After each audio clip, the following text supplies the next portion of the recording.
oya tubwire ukuntu umuntu nkawe wagira y'abantu buretse gato byumve twahire buretse naga ari gutubura umugati na Yesu ubwe raho yageze ngo babura amafi barangi buretse Yesu bari kumerega ko nawe yatubuye imikati oya Yesu nawe yatse sample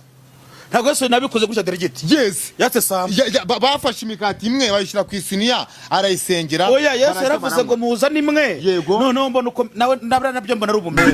none se tujye tuganira niba baravuze ngo Yesu ngo nuko Yesu yatubuye imikati nukuvanga ijambo gutubura nukwenda riri mu mvugo nyandagaza ntabwo hari imbuto yatubura aho nyine ikibazo ukuntu bivuzemo ntabwo bifite sanse buretse mbisobanure neza ubyumve neza baravuze ngo umunyamakuru yambajije ngo ese ni ikihe kuki urubyiruko rurimo kwiyahura navuze ni gute wiyahura urubyiruko mani wakora n'ubukarani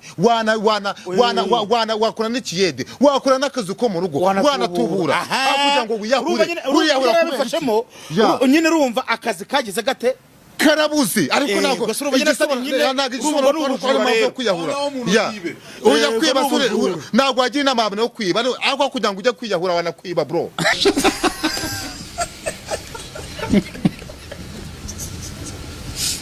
yana